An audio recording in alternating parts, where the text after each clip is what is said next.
Calling this meeting of the Public Services Committee, Tuesday, October 8th, 2013 at 5:10 to order. First item on the agenda will be review and approval of minutes dated September 10th, 2013. Move to approve. Second, Kruppenbach. We have a motion and a second. All in favor, say aye. Aye. That does pass.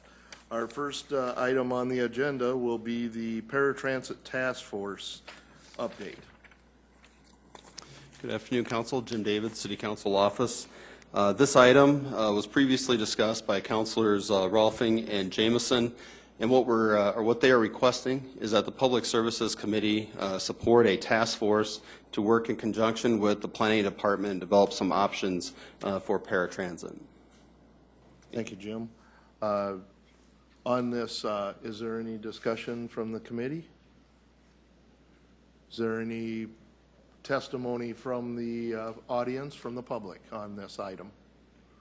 Okay. With that, Question, Mr. Chair? Please. Who would be, do we know who's on the task force yet, or is that still nebulous? Thank you, Jim. We'll be working with the Planning Department and developing a list of probably around 15 names to be on that task force. Great. So. Well, it seems logical to me, Mr. Chair. This seems like the right place for this group to be. I agree. This is something that Public Services over my term has looked at off and on. And with the issues that we are looking at in the future for our transit department, I think this is a very proactive move. So I'm looking for a motion. So moved, Aguilar. Second. All right. With that, all in favor say aye. Aye. All against? All right. That passes 4-0. Okay. The next item on the agenda will be the taxi cab ordinance review. And we'll start with Mr. David again.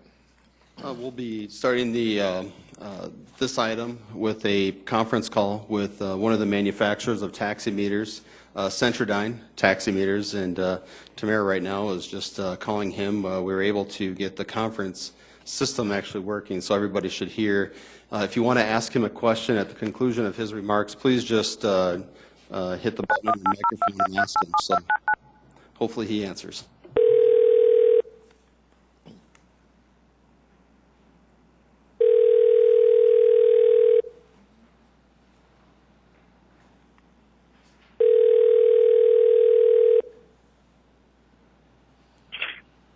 Hello, Byron here. Hi, Byron. This is Tamara with the Public Services Committee. Thank you for answering the phone. You are now live and being recorded, and welcome to the meeting. Thank you. Hello, Byron. This is Councilman Kenny Anderson. I'm the chair of the committee that's overlooking the taxi ordinance that we're reviewing at this time. And one of the issues that has come up is the taxi meters. And there's several different companies that are using different types of meters. And in our investigation, we ran across your company, and we would like you to give us an overview on your product and how that works with the taxi cab, please. Okay. Well, real briefly, Centrodyne, we started in 1968. So we've been designing and building taximeters since the late 70s. Fortunate for us, we happen to be North America's largest taximeter manufacturer. A taximeter is a relatively easy, a simple device when you step back from it. All it really is doing is measuring time and distance and calculating a fare based on that. And presenting it to the passenger and the driver with a display. The meters here in the U.S. have to meet a certain standard, similar to your fuel pump, the weight scale at the butcher or at the pharmacy. They have to meet certain standards for accuracy and tolerances. There's specifications on the size of displays, and there's a number of things in there. That information I can send you the links for that information. And the taximeter is relatively simple to operate and to install in the number of vehicles out there. I'm not sure how much detail you want me to go into beyond that, but fire away if there's anything more you would like me to describe. Well, do we have any questions from the committee on this? I have one question. A lot of cities put seals on their meters, on Yes. the cabs. Are the cab companies still able to adjust those meters without having to take the back of the meter off?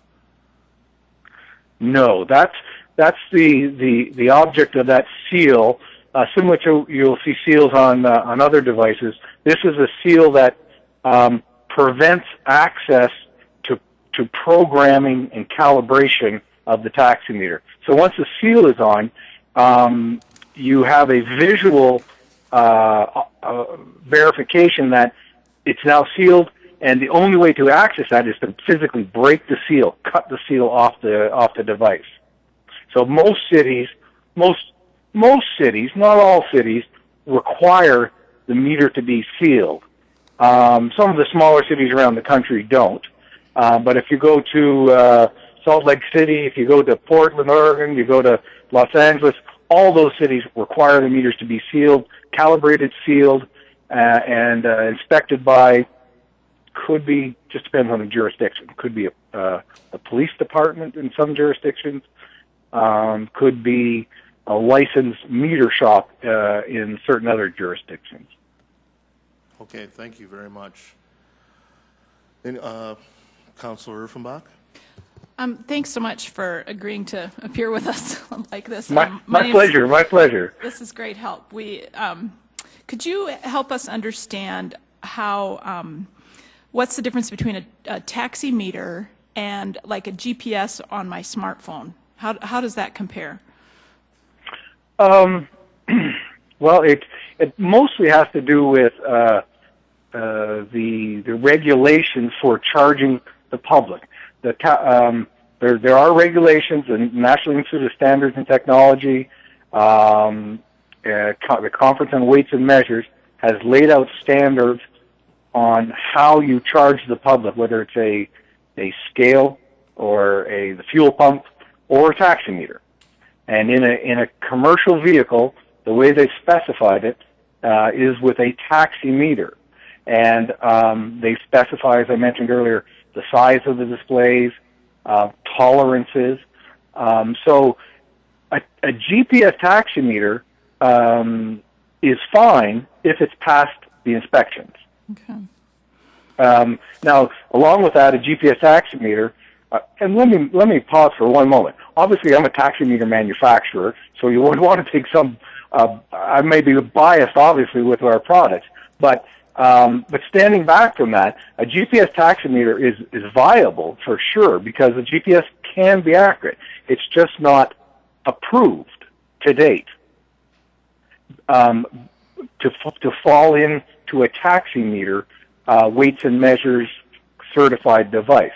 An app on a tablet or a phone could calculate a fare based on the GPS distance. The questions come up about if you could certify a tablet or a phone as a taximeter calculating a fare under the regulations that are there today.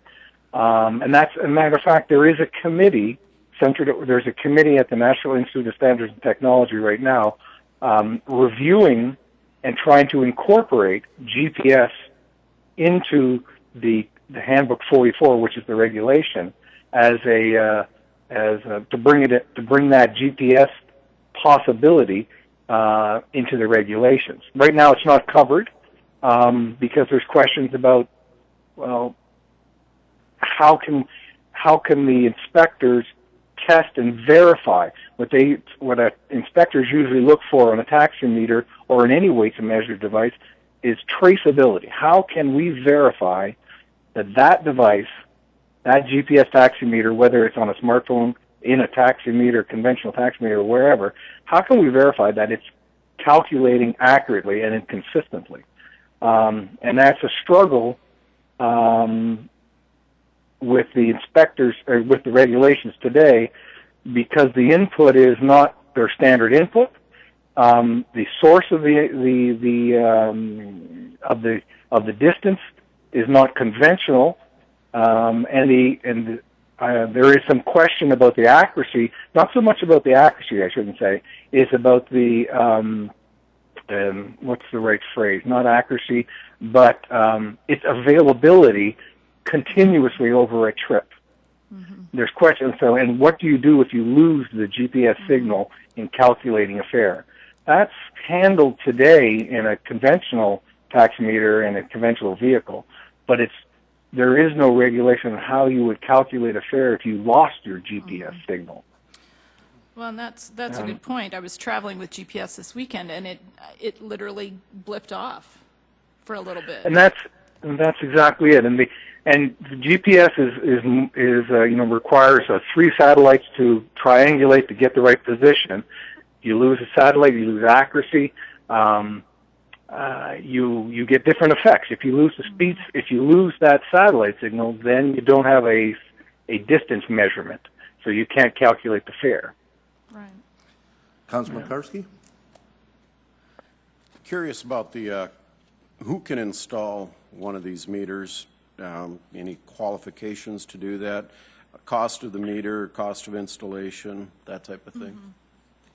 Mm-hmm. Typical taximeter is around $250, plus or minus 10-20%, depending on options that you're looking for.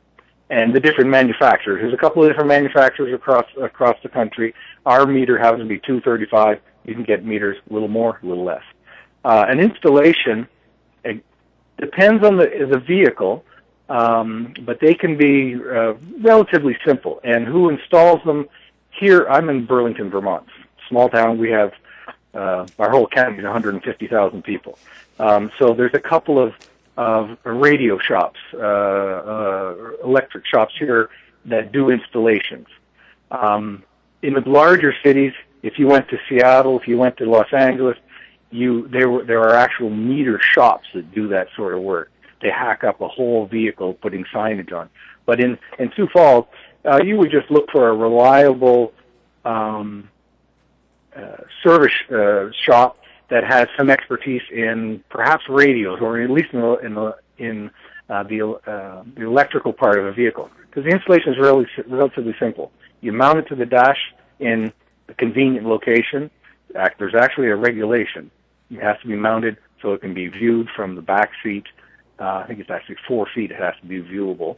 And it just needs connections for power, ground, and a speed signal. And depending on the vehicle, that can be relatively easy to find. Matter of fact, our company supplies a database to all our clients to hear, they tell us the vehicle, we supply it. So it's relatively simple. And the installation cost depends on the vehicle, but it could be anywhere between $75 and $150. Any other questions for this person? Okay. Well, I want to thank you very much, sir, for taking our call. Okay. Can I ask a couple questions? Sure. 1 second. I missed that. Sir. I'm sorry. Step up here. Yes, please. We have one of our taxi owners here who would like to ask a question also. Certainly. Global positioning meters? Yes. If I use, say, Google Maps or Yahoo Maps, there are options at the bottom to avoid freeways and other such things that in this town would typically make, a route more expensive.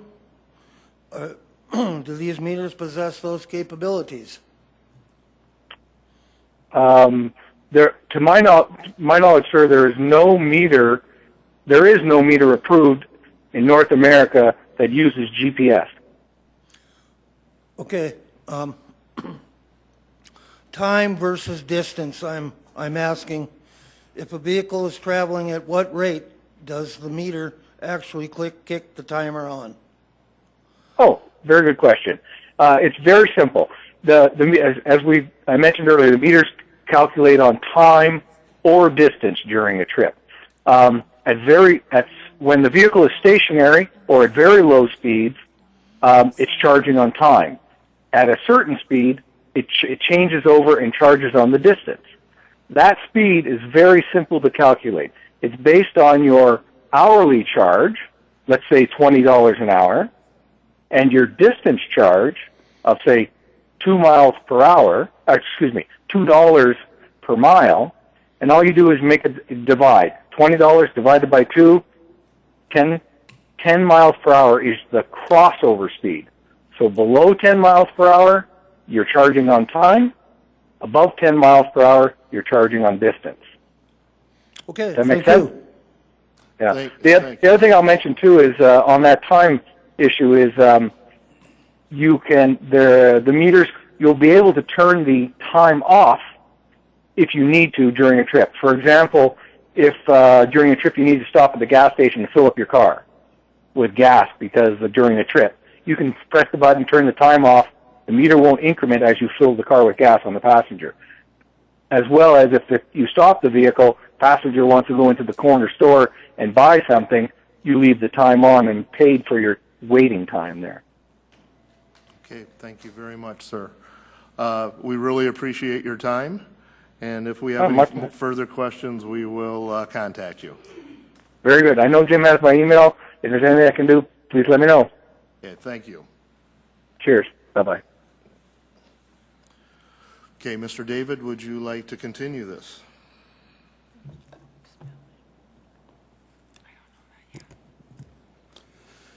At the last month's Public Services Committee meeting, we had staff had updated the committee on some changes that had been made, and now since then, in consultation with all of you, there's been some additional revisions to this proposed ordinance. I should also back up and say that this is just again the start of the process. Even if the committee does approve this proposal, it has to go before council and be read twice, and there's an additional opportunity for public input.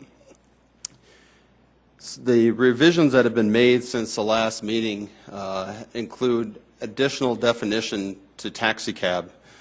We stated that a motor vehicle with business decals and or markings in the definition of a taxi cab. We also updated the inspection language. It still needs some additional work. We're working with right now what is required by U.S. DOT and the state highway patrol. But as many of you know, the federal government is currently shut down, so trying to get information out of the federal government is quite difficult as we speak. But we kept in there, we changed the inspections by an ASE certified mechanic instead of every periodically throughout the year. It's one time, and that'd be on an annual basis. We kept intact the current language within ordinance that requires the owners of a taxi cab company to do their own inspections every 3,000 miles or a 3-month period, whatever occurs first. And again, we are trying to work through some language there that would provide a taxi cab company or a party bus or a limousine the opportunity to substitute a DOT inspection or a highway patrol inspection. The other item was removing the surcharge that's located in 124.005. We also added 2 new sections. The first is in 124.006, qualifications of a taxi cab business.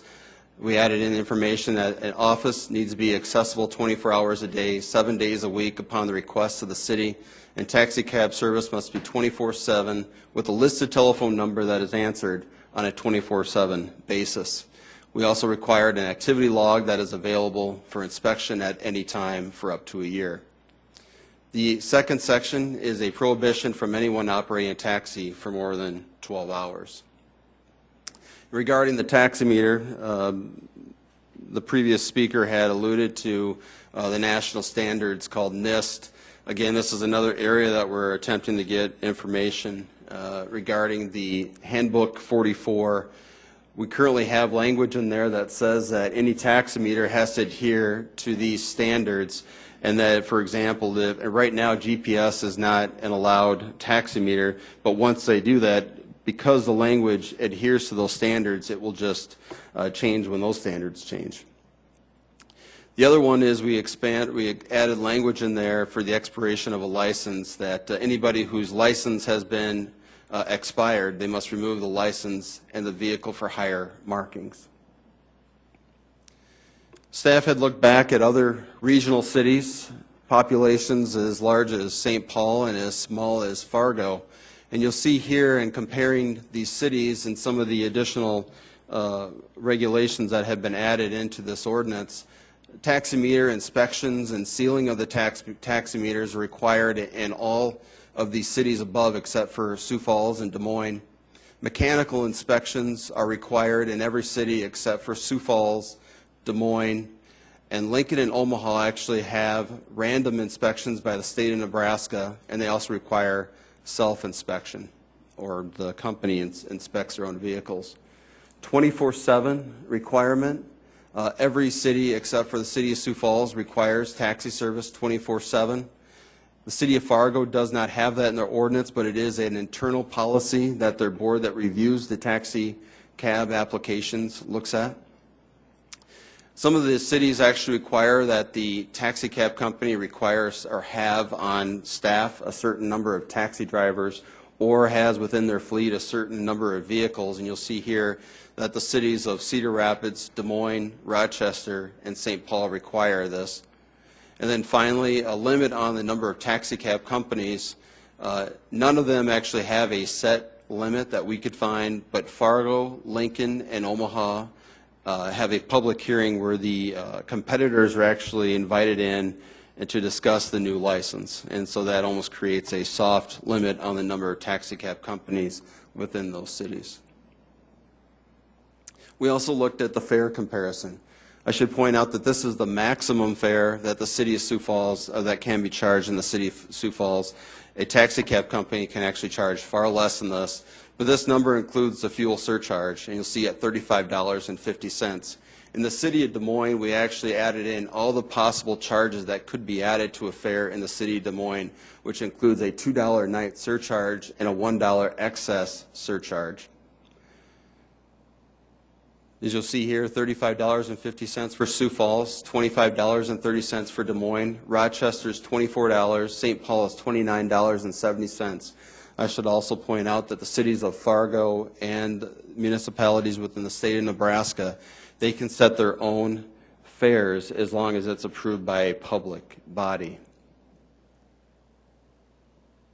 We also looked at fees that are charged. The city of Sioux Falls, total fees is $85. If you have one vehicle, one driver, it's $85. In the city of Des Moines, it can be as less as, or the least amount it can be is $365. Fargo, $310 for one vehicle. Lincoln, $660. Omaha, $654. Rochester, $18. And the St. Paul is $443. Just from a population standpoint, I should point out the city of Sioux Falls is approaching 160,000. The city of Des Moines is just over 200,000. Fargo is, I think they're right around 100,000. Lincoln is 254,000. Omaha, I'm not exactly sure how big, 750,000. Rochester is, has less population than the city of Sioux Falls. I think they're right around that 120 mark. And St. Paul is probably around 300 and some thousand. Some additional topics that came up that were not added in this ordinance for this committee's deliberation is whether or not a grandfather clause is necessary. There's been discussion about grandfathering in the current licensed taxi cab companies or allowing them a year to come into compliance. There's an additional discussion of requiring drug and alcohol testing following any accident on the city streets if somebody is operating a taxi cab. The additional options is regulating taxi cab coloration, the transfer of a license from a salvage title, that would amend 124.032, and whether or not the committee believes that the fee or taxi fare needs additional changes other than just the fuel surcharge. Happy to entertain any of your questions. All right, thank you, Jim, for that presentation. First, I would like to see if the committee has any questions for Mr. David here. Councilor Offenbach? Thank you. Just a couple of clarifications on the explanations for your charts. Talk to me about Fargo, Lincoln, and Omaha and their taxi cab application and public hearings. How do you know any more about that? Would it be like we do our liquor license hearings? You know, it's actually, most of the time, it's a board whose responsibility is to review the taxi cab applications. They take a taxi cab's application, they review it, make sure it's adhered to the standards within ordinance, and then a public hearing is scheduled. Typically, it's within 30 days. I think there's a requirement in most of these municipalities that there is a 30-day public hearing. And members of the public, which includes competing taxi cab companies, will come in, and as in the case I read in Lincoln, they're able to stop any new taxi companies from coming in for a certain amount of time. So you have a certain number of taxi cab companies that operate, and any type of competition they oftentimes will try to stop within that public hearing. Wow, that's interesting. Then that answers my other question then, was that Fargo and Omaha and Lincoln the taxi cabs set their own rates, but then you said it's approved by a public body. Well, it's that, whatever, taxi oversight board that they have. I think in Fargo's case, it actually goes to their city auditor, which would be our city clerk, and she reviews it and she approves it. But like in the state of Nebraska, there's actually a public body that approves those fares. And there's restrictions on how often you can adjust those fares. So if you actually come in, you said, well, we're going to charge X amount of money, you have to adhere to that fare for a certain amount of time. You can't go and find out your competitor is less than you and quickly change that. Mm-hmm. Okay, thank you. Any other questions from the committee? Jim, right now, I guess, on that, on the fare increases, right now the city council here in Sioux Falls would approve those rates, correct? Those exactly. The city council sets the maximum rate, as in the other cities, they set a maximum rate. I should point out that Des Moines has a minimum rate that you can charge. Okay. Well, thank you very much. Oh, excuse me. We have one from Councilor Aguilar. Jim, did you have any idea how many, did you get city by city the number of taxi companies they have? From my memory here, St. Paul has around, the city of Minneapolis has just over 30. Des Moines has around 5. Fargo has less than 5. Cedar Rapids, I'm not sure on that city, but they tend to be less than 5, whereas in the city of Sioux Falls, I believe we currently have 22, 23 taxi cab companies.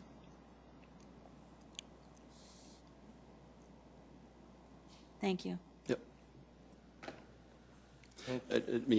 As Councilor Aguilar should add on that the Lincoln and Omaha have around 4 or 5 also. So. Okay, thank you, Mr. David. With that, we have had a meeting before this that some of the revisions to this ordinance were given out. At this point, I would like to take some public testimony.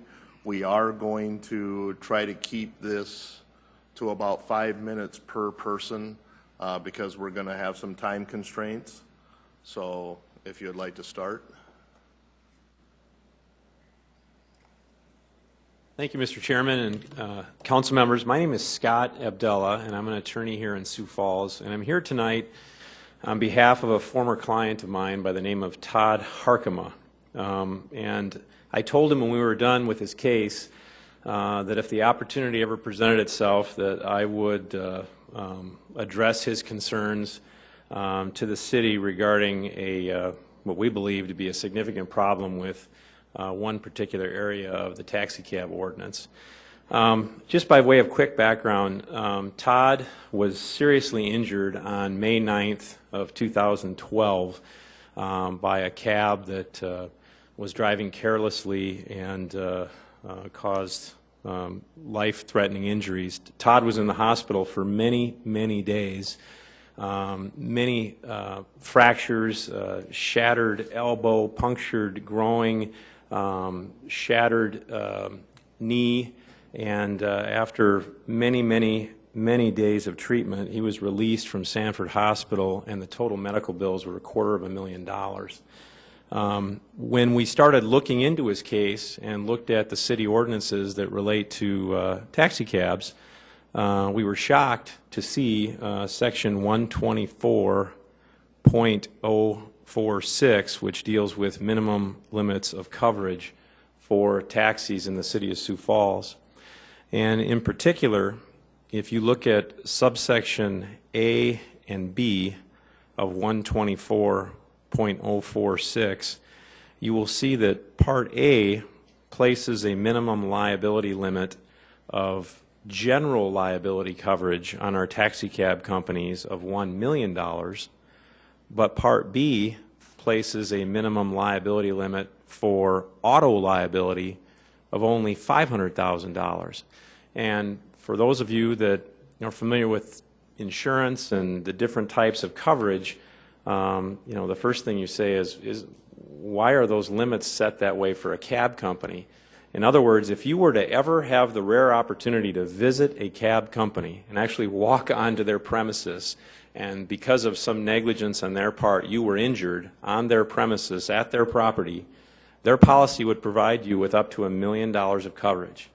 But if one of their cabs is driving on the roads of the city of Sioux Falls and their driver is careless and they collide into you and cause life-changing injuries, the limit of coverage for that company, the only thing they're required to carry by law, is up to $500,000 of coverage. Well, you can see in Todd's case, and in a case with, I'm sure, others that are injured by cabs, when you have $250,000 of medical bills and life-changing injuries, $500,000 of coverage falls well short of what is necessary to protect our citizens of Sioux Falls.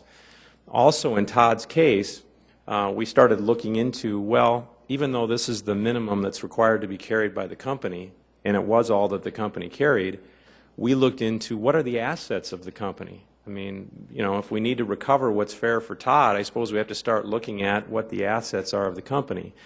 And, it probably isn't going to come as any surprise that, and this was a very significant cab company in Sioux Falls, a name I'm not going to mention here tonight unless you'd like me to, but a name that we all know. And the assets of this company were minuscule. The vehicles were leveraged, the business was leveraged, and there really wasn't anything significant that could be recovered beyond their insurance limits.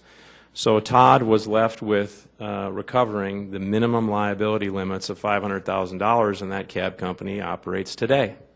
So I would ask you to seriously consider, as part of your changes to the ordinance, at a minimum, to bring the auto liability limits equal to the property or general liability limits of $1 million.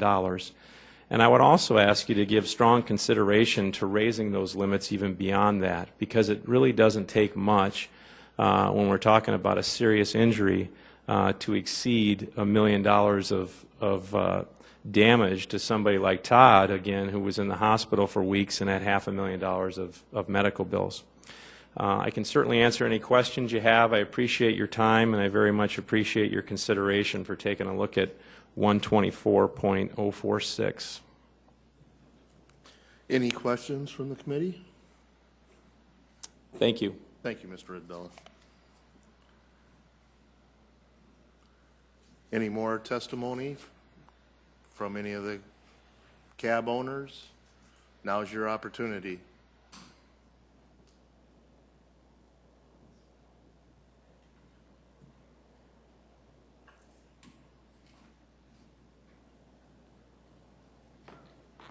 Tom Werner, First Choice Taxi.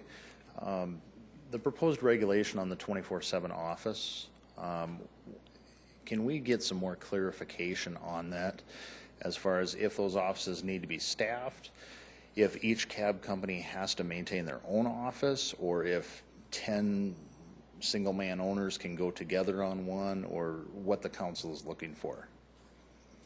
Okay. Mr. David, do you want to reply to that at this time? Because we are still looking into that. Yeah, this is really a discussion for the committee, what they would like to do. You could leave open the option of taxi cab companies coming together and renting out a certain spot. I think the intent was to have a location that is zoned commercially to where the city could come in at any time of the day and inspect the records. That's kind of looking at the other city ordinances. That's what was the intent. Whether you limit these companies from consolidating their resources and coming together to rent out a space, and that's really for this committee's discussion and what direction they would like to go. Thank you. Councilman Karski. Actually, that was one of the areas that I kind of put a question mark by too. And you know, it is a 24/7 business for the most part, or at least I would hope that our taxi cabs would be a 24/7 business. But having an office that has administrative people there, whether it be your bookkeeper, whoever, might be an unreasonable amount. I mean, normal business hours might be 8 a.m. to 6 p.m., that type of thing. So I think we should look at this. And if the city or the police department or for some reason would need to have access to records for a crime, they can always be subpoenaed and gotten at any time, I would think. But I would think that in today's world, 24/7, I mean, is that 365 days a year, or just says 24 hours a day, 7 days a week? I think we really do need to look at that one a little bit harder. Councilor Aguilar? Do we have any information as far as how many of the companies presently licensed are 24/7?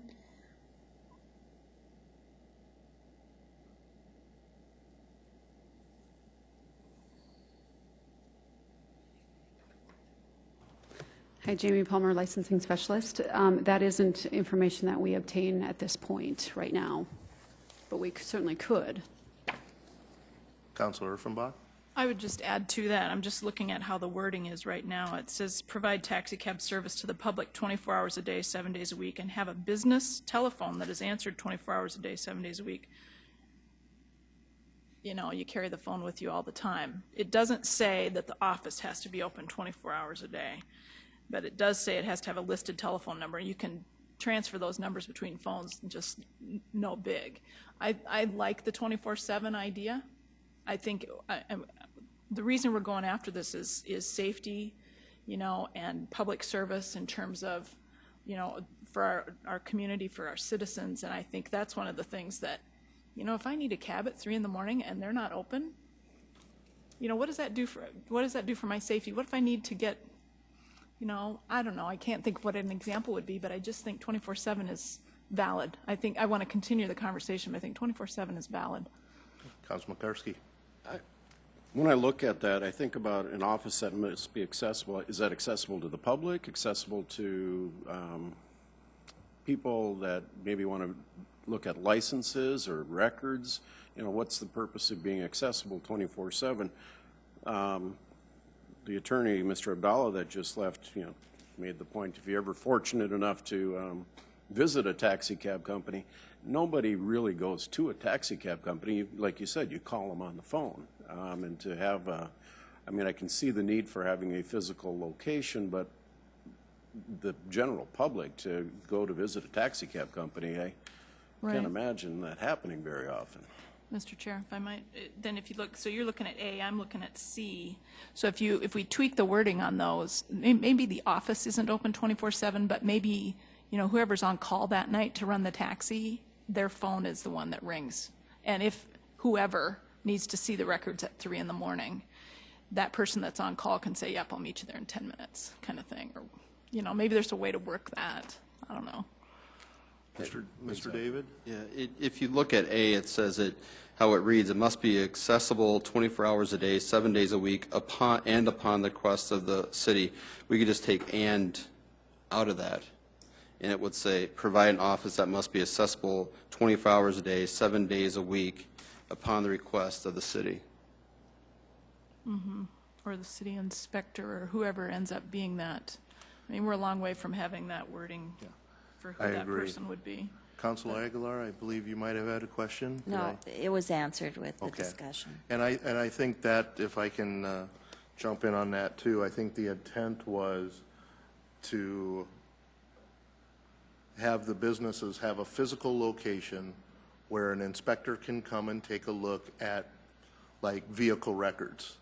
And to me, I agree with all of you that, you know, there should be a certain time period, I would think, during regular business hours during the day, because, you know, that's pretty much when the city operates too, to be able to do that. But then the cab company itself should be operational 24/7. They should have an on-call person that would answer a phone. Is that pretty much where we're? No, I would agree that a taxi cab company should be 24/7, but just having it accessible and removing the word "and" does make a big difference, and that's a good example of where words matter, and I like that, so, yeah. We'll work on that, try to get that taken care of. All right, sir, please. Tom Warner, First Choice Taxi. The other thing that I would encourage on this 24/7 discussion is that if companies are going to be required to have 24/7 service, that they're not able to give those calls away to other companies, because that is happening on a regular daily basis between the small owners that have banded together to work together. And, you know, that cooperation is doing good for the customers, but at the same time, if they call XYZ company and somebody else is showing up, there could definitely be some safety standards there. And then the other question that I had was on 124.062 on the application process and the investigation of the applicant. This long list, considering we were on a discretionary based application before, and now we have this written set of rules, is this based on just a county search, or is this for violations that can be found all over the nation? Because, I mean, I know a lot of drivers that have come and gone in this city that would probably have a difficulty getting through this checklist. And I feel that if it's just a county-based search, then natives of Sioux Falls like myself are being treated unfairly, because we would be looked at more things than somebody that just moved here from Phoenix. And if I may answer that, committee, that is something that we are looking at, is increasing the police department's ability to do background checks on these applicants, and even going as far as an NCIC check. Yeah, because this is one thing that has been brought up, because we're looking at expanding into different cities, and as we've looked at the application process into different cities, you know, other cities are requiring that NCIC. There was one that even required an FBI check with fingerprinting, just to ensure that, you know, these standards are being met fairly. Yes, that is under discussion. I would say, actually, our last meeting that we had, it was also part of the discussion.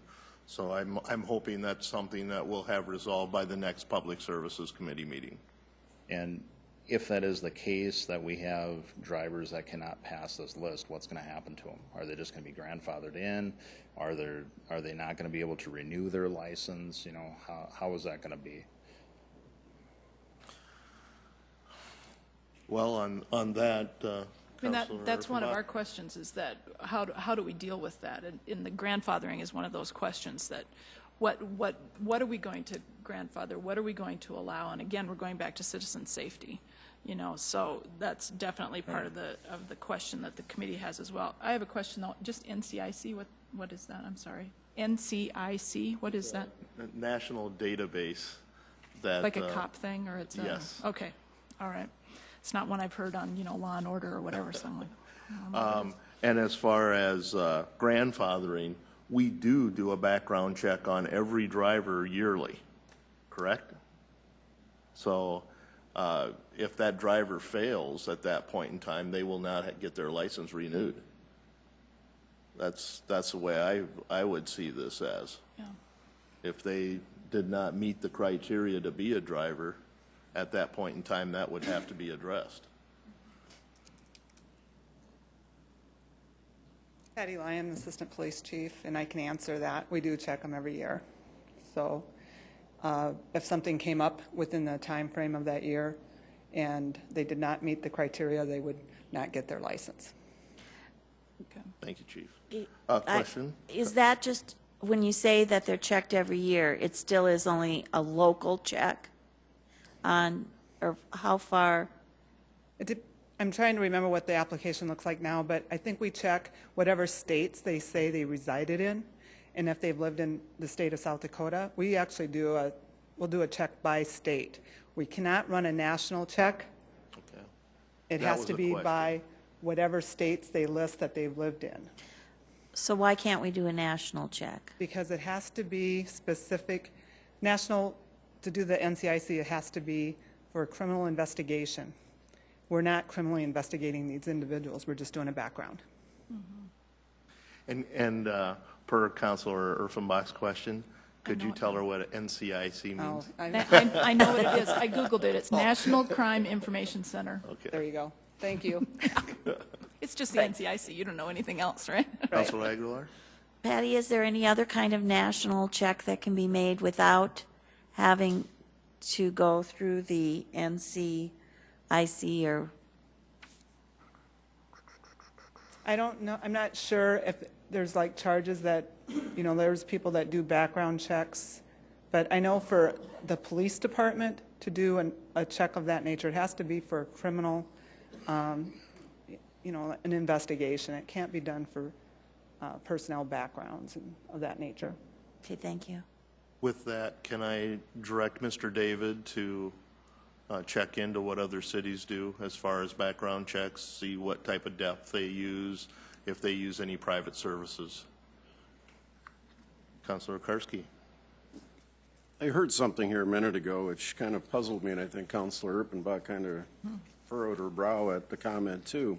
And when we're talking about a 24-hour, 7-day-a-week operation, the comment was made by the gentleman, and I'm sorry I missed his name, that cab companies will basically share that time. So I mean, is this ordinance, the intent of this ordinance to be that that company has to be operating 24/7, or can they share shifts? See, that's my concern. Again, I'm trying to put myself in the citizen's position. I'm a woman, 2 o'clock in the morning, I need to be somewhere for whatever reason. I call XYZ cab, but ABC cab comes.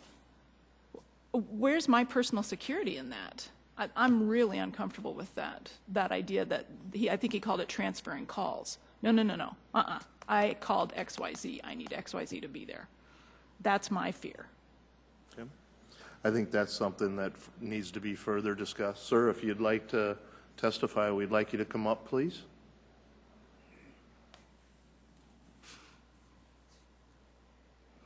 Les Pietruszkiewicz, excuse me, AAA taxi. About the one person, if it's companies, few company operating by one person, and if it's 24/7, that would be tough because it requires at least 12 hours shift off. And then if we transfer to the other company, that each company is already have a driving license for taxi and license for taxi, so they have a check already, the record and everything. They can operate the on the promise and requirement what is required. So I don't see any problem. Why would be the problem if I transfer my car to other company and say to the person, I will send taxi, I will inform you which company will come. That doesn't matter. Each company is safety. Each driver should be safety because before he get the license, he has to be checked and everything, and the vehicle has to be safety because it's required. Now even the 3 months, so even better. What's the problem will be with that? Any questions? Mr. Karski. So if you have a taxi cab company and you have 3 cabs and all 3 are on calls and you get a 4th call, you're going to transfer to your friend, competition, peer? Is that- Whoever running at that night, we know who's going 24 at this night. If I'm going home and I'm going to sleep, then I will say, all my call I will transfer to you.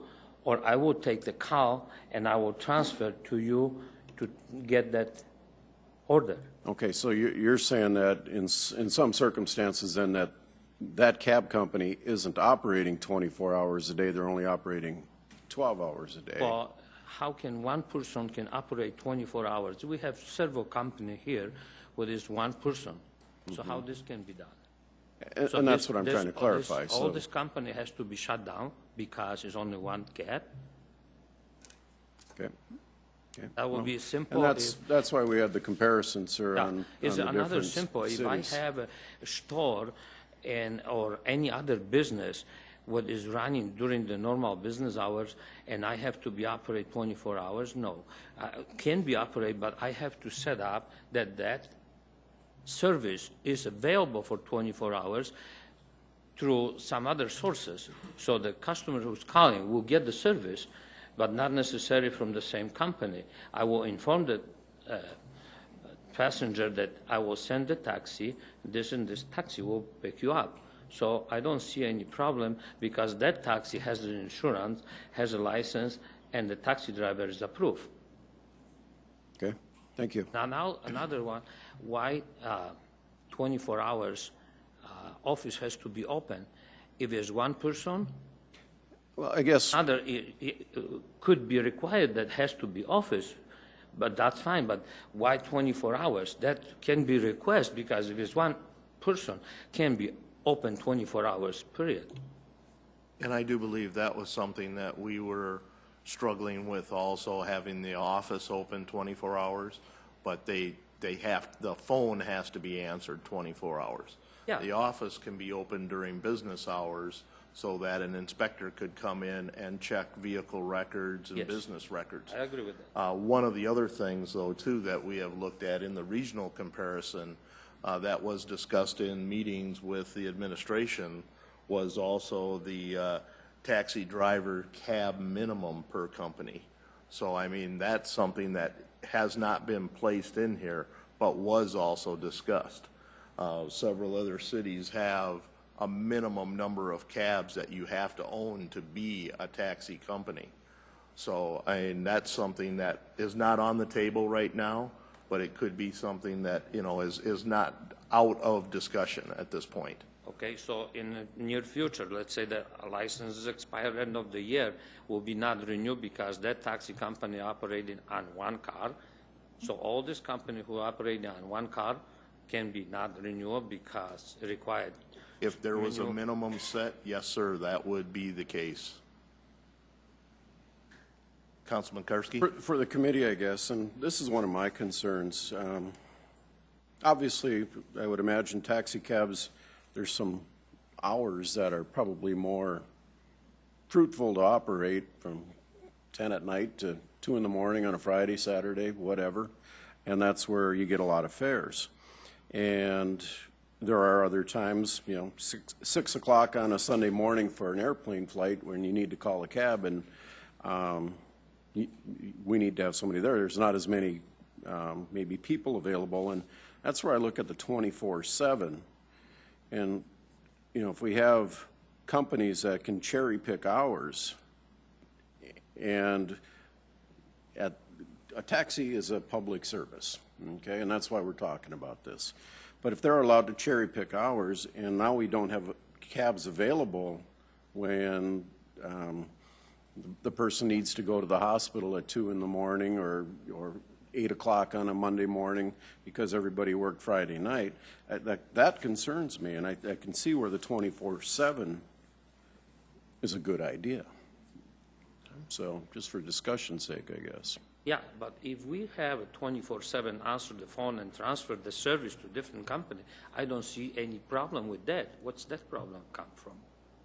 If that call come to me and I transfer that call to different service who is on call this night, that should be no problem. We will keep that under consideration, sir. Our licensing specialist? I just had a comment on, I quickly looked right before I left, and of the 22 companies, 15 of them are one vehicle operators. Now, that's not to say that they may have more drivers on their staff driving that one vehicle, but there are 15 that only have one vehicle. So. Councilor from Bach. So, Mr. Chair, then something to think about then. I mean, because that's the big concern. Somebody asked me about this the other day. Why do we have so many? Well, it's what Councilor Karski is saying. There's a lot of single cars who are doing the bar runs on the weekends to make extra cash. You know, honestly, that's really the impression I have. I don't know if that's really reality, but that's the impression that we have, is that there are guys that are just driving a car to make extra cash on the weekends. So what if there were, if we allowed for some sort of consortium of those single car drivers, those single car owners? Maybe there's some sort of, and I don't know what the wording is, but maybe that is an option inside this ordinance, that it becomes like a single company, but it's like a co-op or something like that. Something to think about, again, for conversation. Okay. If you have a statement, please come up to the podium.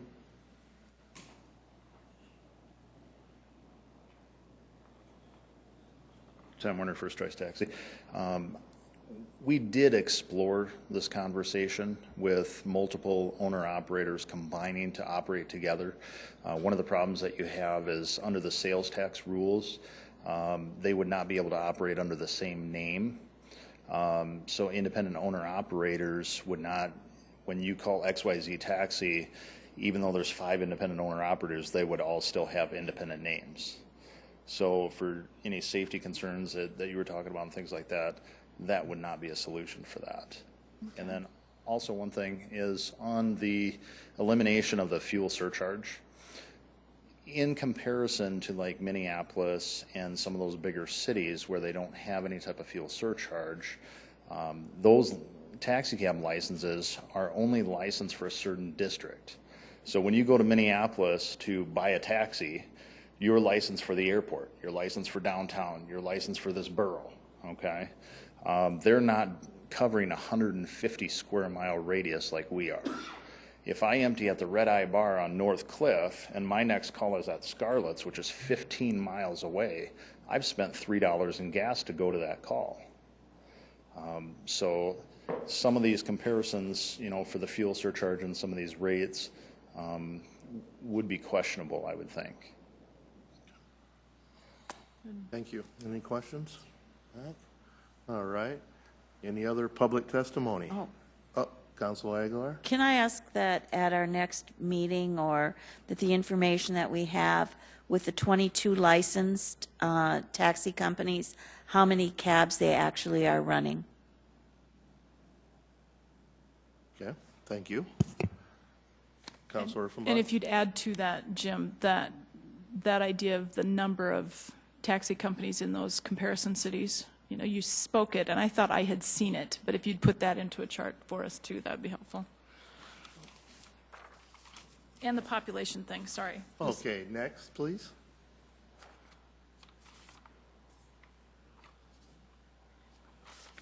Hello, Tally Kinsley, Yellow Cab. And Brent Kinsley. Brent Kinsley, Yellow Cab.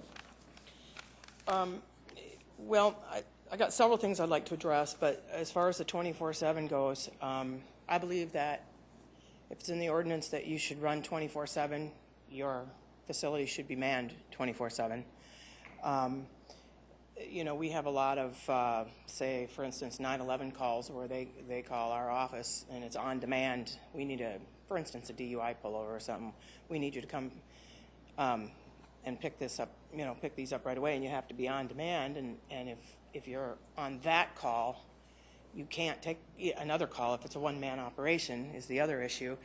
The point being that if you can only operate for 12 hours at a time and you're a 24/7 facility and you only have one driver and one car, how does that work? And as far as record keeping, if you're going to transfer those calls to various other cab companies, whose records are accurate and who's paying the taxes on what calls and that kind of thing, you know. So as far as that goes, and the other thing would be, which leads into a minimum number of cabs to become a cab company.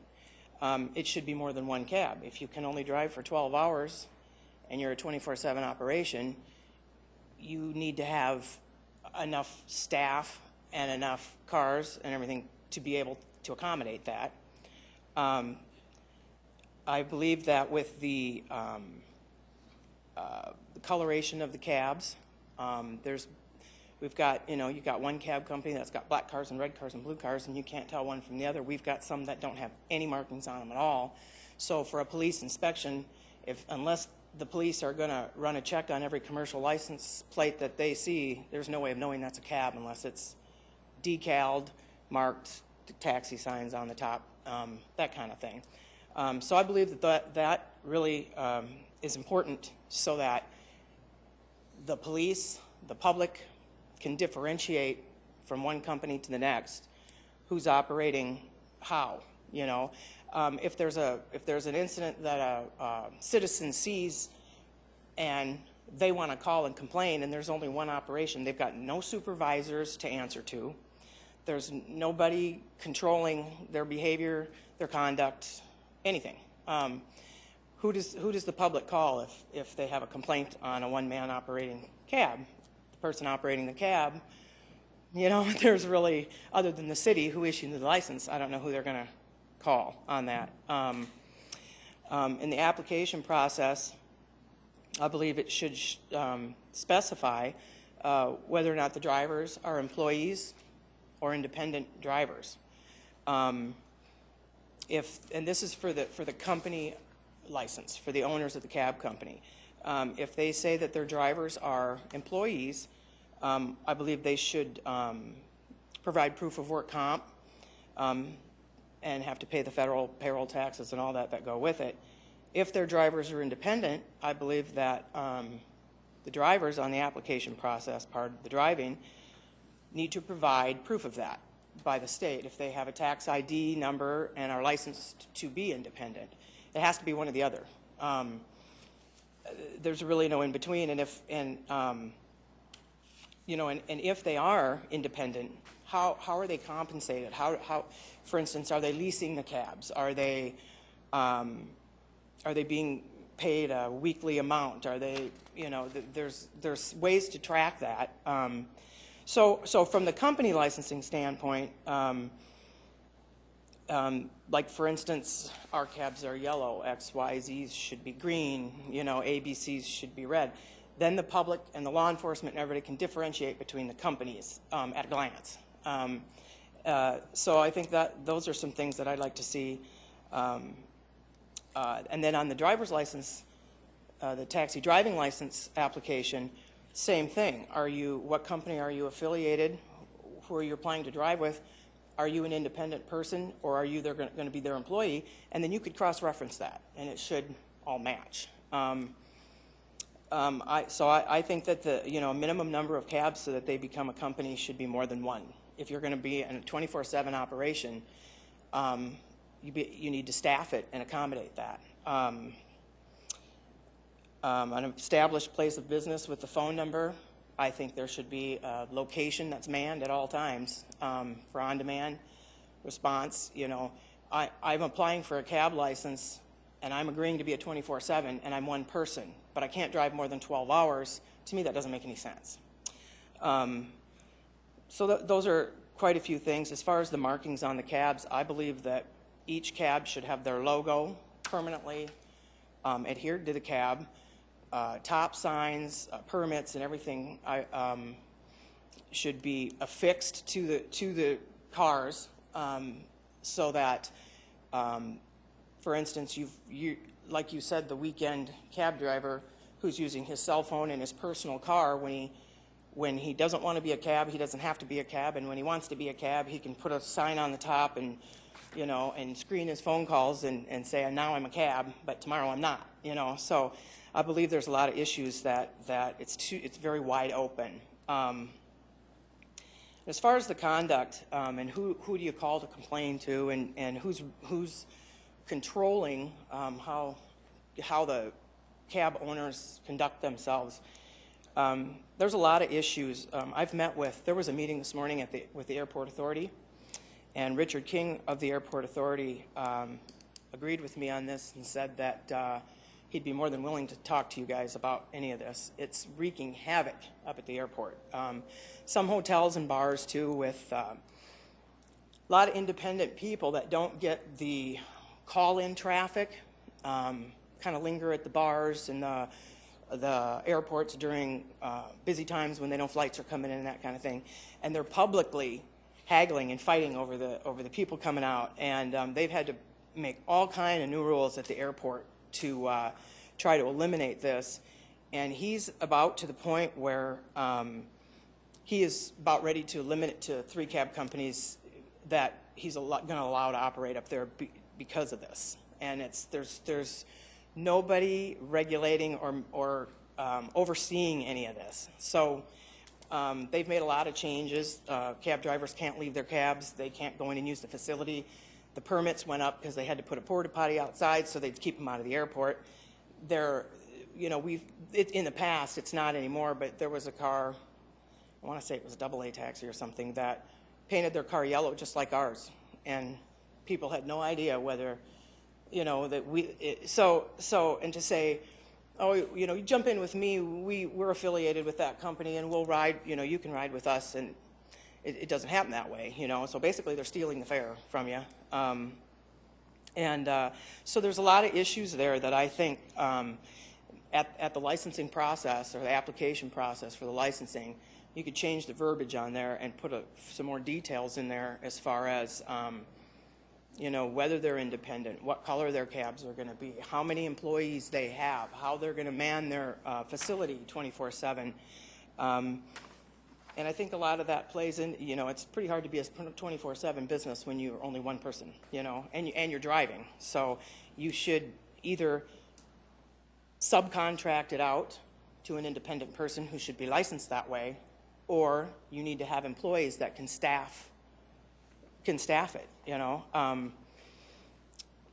The inspections of the cabs, obviously for us it would be costly, but I think when we do every month we have internal inspection, in-house inspection, I guess, and we inspect every cab every month, and those records are always available at any time. But for the inspections outsourced by a certified mechanic, one compromise I think that might work is that if we had at any time that you wanted to come in and randomly pick 2 cabs, or every couple months, or just however it would work out, I want that cab inspected by a lot, and you got 30 days to do it or whatever. I think then it would ensure that your cabs are in proper working order, because you never know which cab's going to be inspected when, For these one-car operators, that car could go all year long, and they know it's inspection time, so they're going to go get it fixed up real quick because it's inspection time. If you did just a random inspection, like with us, we've got over 20 cars, you could come in and pick any car at any time and say, that's the car I want inspected. Okay. I think that might be a compromise. Okay, thank you. Any questions from the committee? Councilor Aguilar? You said that you have over 20 cabs. How many drivers do you have? Right now, not all 20 cabs. Some of the cabs are shared from the day shift to the night shift. So we have 12-hour shifts. And so from 6 a.m. to 6 p.m. would be day shift. And then the car comes in, and we have someone on staff that checks all the fluids and the tires in the car before it goes back out again. And then it goes back out for another 12-hour shift. So we do have where are we at right now? 38. I would say 38. 38 drivers, but not all 20 cars are in the street at once all the time, so. And there's 24 cars too. Are we up to 24? Yeah. 24? Yeah. Thanks. Any other questions? Mr. Karski? Appreciate the comments, and I like what you said, and I'm not here to debate whether employees should be independent contractors or covered by work comp and payroll taxes. And as an employer, I get what you're saying, and I know what you mean. My experience with riding in taxi cabs, and it seems like I do it frequently, is cab companies typically run 12-hour shifts, and the cab doesn't leave the road very often. I mean, this driver takes it, runs it for 12 hours, it comes in, they may check the fluids, whatever, and the next guy takes it out, and he's driving it for 12 hours. And I guess to me, in my mind, that's the way a taxi cab, if you buy a vehicle, it's an asset, a piece of equipment, you need it on the road, so it's making money and paying for itself. So I guess I hear what you're saying, and that makes all good sense, but I'm a little reluctant to maybe go down the path of saying they have to be employees or they have to be if they are subcontractors, how it works. But I think we should probably more look at the company and the vehicles and what kind of operations we're expecting, because again, it is a public service, and we need cabs available for any citizen 24 hours a day, 7 days a week. And I can see where it'd be problematic and very difficult to enforce if we had 4 or 5 companies on a consortium, or maybe all with the same phone numbers, and well, what if a cab isn't available? How do we go about looking at that? So yeah. Well, and one thing is that I'm not saying they should be employee or independent, but at the application process, that should be addressed as to which type of company you are. So for the tax purposes, it can be cross-referenced. I'm not saying it should, all of them should be one way or the other. What I'm saying is that I think it should be clarified which type of company you are. Gotcha. At the application process. Gotcha. Thank you very much. All right. Can I make one Sure. comment? And it's in regards to the fuel surcharge. This is and we've talked and fuel right this moment has been fairly stable for the last couple of weeks. However, since the first of the year, the fuel surcharge has changed 5 times, and it's important for us in that it supplement that goes right on the drop charge, so that money goes to the company to offset the fuel costs. It doesn't, in other words, it isn't part of the driver's salary. That goes right to the company, which we pay 100% of the fuel. We buy all our fuel, so it would be a burden on us if you got rid of the fuel surcharge. I realize it does bring up an issue with the sealing the meters, because as obviously you'd have to seal them and unseal them 5 times this year alone. And like I said, I got 24 cabs. There's 21 other cab companies out there. The sealing thing, just like the gentleman from Centrodyne said, that's more in a big city.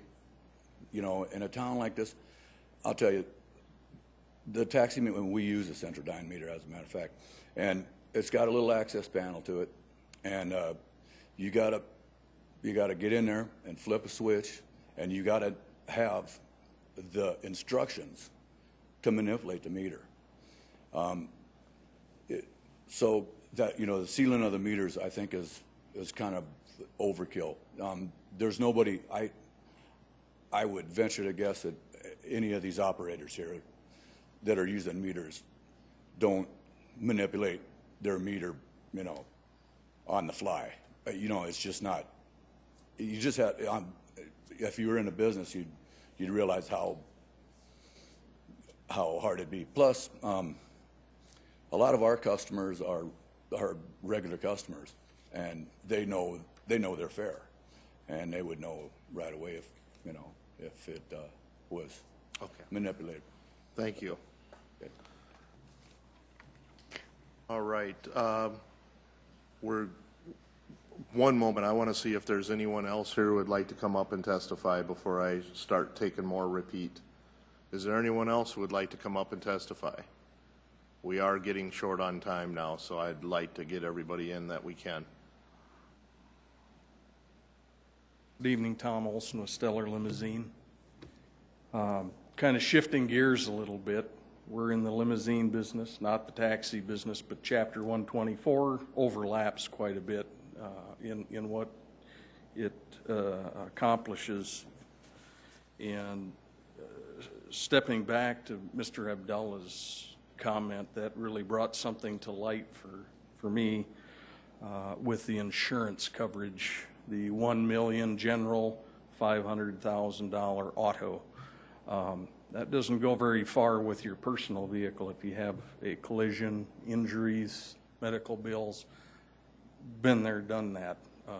We were struck by an intoxicated driver, and the insurance coverage that we got out of the individual exhausted quickly. Our vehicles, because we cross state lines and Federal Motor Carrier requires it, we have $5 million coverage. Everything, whether it be a 2-passenger vehicle or a 30-passenger vehicle. One thing we might want to look at, I don't know what you want to do with the cabs, with the smaller cars, but with the buses. Like I say, sometimes we're carrying 30 people, significant difference. If we have a collision and there's injuries, we could have multiple claimants. 5 million probably is conservative, but you may want to differentiate that somewhere in the ordinance, just an idea.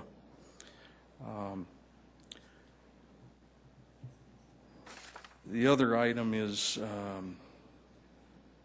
the enforcement of some of the ordinances and state laws and federal requirements. The breakdown is the city is responsible for the ordinances. The state is responsible for enforcement on commercial vehicles that don't cross state lines. They have authority for those that do cross state lines, but they can enforce it all. And Federal Motor Carrier enforces for those that cross state lines. What I'm seeing is kind of a gap in enforcement. The state says it's the city's responsibility. The city says it's the state's for these large commercial vehicles, 16 passengers and more. So you have your party buses, your limo buses, and I see a lot of them running around. They do not have their state liquor licenses, but they're allowing drinking on board. They don't have the right insurance. They don't have the right driver's license for their drivers. So a little bit of a gap there, you know, who's responsible for enforcing the laws for those larger vehicles. Might be an interagency thing that you can work together on. Signage on the vehicles, that was touched on too. When it comes to limo buses, I agree, the cabs, just sitting back there as a customer for a cab, would be nice to know that the cab I ordered, the cab company that I ordered, was arriving to pick up my wife and children, and I could count on them to get them to their destination safely. Same thing with the limo buses and the limos. If they have signage indicating which company they are representing, the average citizen can identify who it is more quickly. I know they all have license plates, but the average person doesn't pick up a 7 or 8 digit license plate, put it in their mind, and be able to repeat it, you know, an hour later to the police.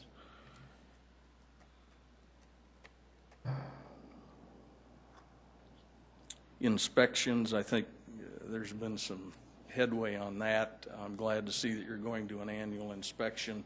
If I owned 24 cabs and had to have them all inspected by a certified mechanic every 3 months, that would be quite an expense. We have 14 vehicles. It will be an expense for us too if that goes through. But I think Federal Motor Carrier says once a year, annual inspection, certified mechanic, and the 3-month inspection should meet the needs, I would say. We inspect our vehicles every time they go out as well. Thank you. Any questions from the committee? Tom? I guess on some of our discussions with the vehicles that fall underneath the DOT rules is that their rules are much more stringent than anything that we've proposed. So one of the suggestions has been, and that I don't believe it's in the ordinance here, is that the vehicles that are under the DOT rules, when they got their city license, they would provide their DOT license. And that would replace the inspection schedule because the DOT requires more stringent inspections than what we do, so we're not going to overlap on top of them. And that has been part of the discussions that I've been involved in. So we have looked at that, and I think your concerns on that have been expressed. Yeah, I appreciate that very much. Thank you. Okay, anyone else now, please? We're going to take testimony now for about 10 more minutes, and then we'll have to call this meeting. Sir. Okay, this would be regarding things like certain bars that own vans that go around town picking off prospective taxi. I've had people call me right to the bar, and when I get there, they're already beating it out of here in the bar's van, who doesn't seem to need or is required to have a vehicle for hire sticker, or at least they're not displaying one, and some of them don't even have commercial plates. What is the difference? I mean, they're taking these fares away.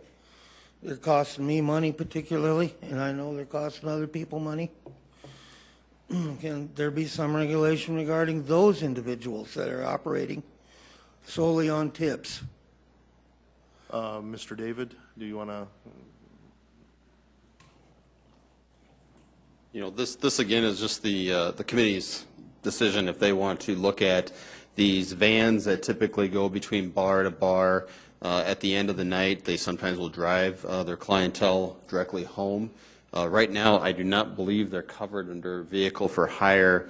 They do not charge, but they do take tips, and I think if they do take tips, that might actually be a violation of the ordinance. So that is that gray area, and it's this committee's discretion if we want to move into that area also. Councilor Aguilar. In speaking with the administration, I think that we want to get it all taken care of. And if I can comment on that also, yes, I think that's something that we need to take a look at. They are operating on our city streets, and I think they should be at least licensed as a commercial vehicle. So that will be something that we will continue to discuss with the administration, and at the next meeting we'll probably have some more revisions to this ordinance also. So thank you, Jim. Any other public testimony? I'd like to get go ahead, sir. I'm going to give you one more, and then we need to move to other people. I know of one individual who's operating a cab on the streets of Sioux Falls who's had a DWI in the last 2 years. He's, cannot the police simply ask if they're going to pull over a cab driver for speeding or whatever? Could they not simply ask for their chauffeur's license? Once upon a time, I thought it was that you must post your picture of yourself and your chauffeur's license in your car. I don't know if anybody does that. I do, but I've been stopped several times in 11 years, and nobody's asked to ever see my chauffeur's license. That is something that is in this ordinance, sir. Thank you.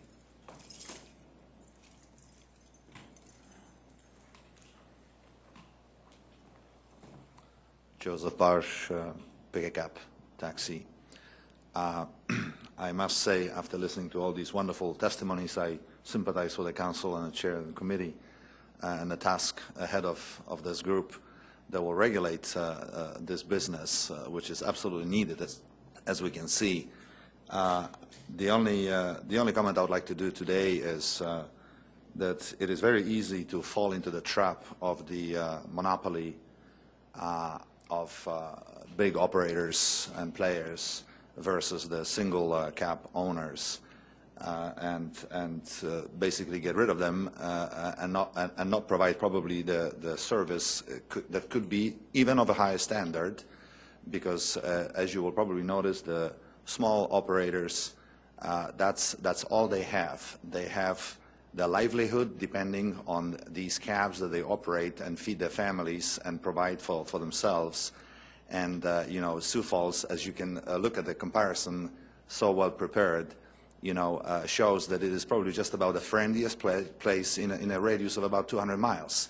That's why we probably have so many companies, and 15 of them being single cab operators, because of the friendliness of the city. And these private individuals, if you look vehicle by vehicle, compared with some of the other companies, they're usually the pristine, the cleanest, the well-maintained, and I would have no problem recommending these companies to any of the clients that they call our company, and asking, who you else would recommend that we take, for our needs.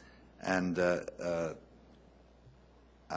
my basically comment is, I wish the best of this committee to find a solution to be as friendly as you are so far, because all these points that I've listened to very carefully are absolutely valid, need to be addressed, and the wisdom, I'm sure, of this council will prevail and come with a solution for equally the big operators that were here for decades, and those that are so open-armed, welcome to the city to make the living, and rather than send them on the street, like Councilor Sioux, when she mentioned there's 15 single cab operators. If we cut them off, that means we are sending 15 families on the street trying to find a job and a living in this most wonderful city of Sioux Falls. Thank you. Thank you. Thank you, sir. And was there anybody else, a first-time testimony person that wanted to speak yet? If not, well, please come up.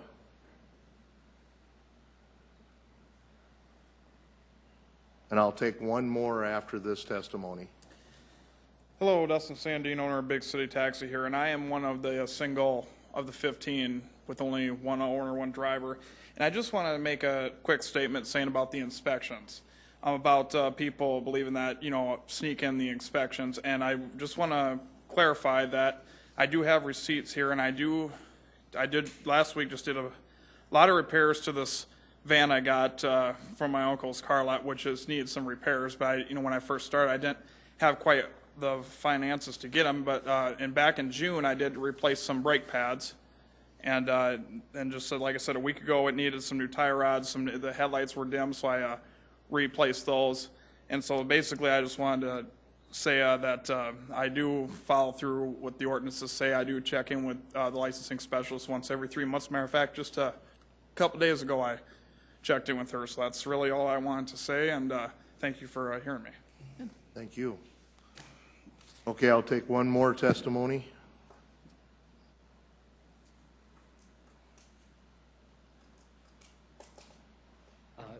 Excuse me, I just want to ask you, consider the inspection. The fee for an inspection is about $25 to $35 per inspection, and every 3 months or 3,000 miles. 3,000 miles, if you're operating properly and want to make a living, you probably get every 2 months inspection. So that's quite a few money. I will suggest, like he said, individual, we inspect the car when we needed something, we go. But I can have a proof that the service done this and this and this. It would not cost me money extra, but inspection costs extra money. Same mechanic can do it, but just inspection he will charge 25 to 35, depends which company. That's one thing. And another thing about the complaints, making if it's one person operating and who we can complain if it's 24/7. Well, that's easy. I always say if you have a complaint, go to the city and complain right in the city, and they will contact us and take action. That's simple. Why? If it's one person operating, that's easy to send the person to the city. Thank you. Thank you, sir. With that, we will close the public testimony at this time. I will leave that now to the council. Any comments, any motions? Councilor Karski? Question for you, Councilor Anderson. Is your committee still active? Your subcommittee that's been studying this? Where do we go from here? Are you going to take some of this back and try to refine it? When do you expect to take this to the council? Well, last week, Councilor Aguilar and I met with the mayor and discussed over the revisions and some of the concerns of this ordinance. The mayor then is taking the bull by the horns and is working with his administration to take a look at this, make any other revisions that they feel are necessary. Also, we're looking at enforcement. Since at this point in time, one thing that is really evident is there's no one that goes out and checks on these cab companies. And I feel, and I think that Councilor Aguilar and Councilor Urfenbach also feel that that is something that we really need to have. So at this time, what I would like to do is carry this over to the November meeting, allow the administration some time to review this, and bring back to the mayor their recommendations on how we enforce this. And then also any other changes that we've heard from public testimony today that may need to be added to this ordinance, those can be made also, and then we can review that again at the next meeting. Councilor Aguilar. And Jim David will be representing the council with the work with the administration, is that correct? That is very correct. Jim has been very involved in the revision of this with several other city departments, and I think that we've got a good start here, but as the mayor said, before we finish this, we want to get it done in full and make sure that we don't have to come back here next year and try to revise again. So with that, any motions? Move to adjourn, Urfenbach. Second, Aguilar. All in favor, say aye. Aye. This meeting is now adjourned.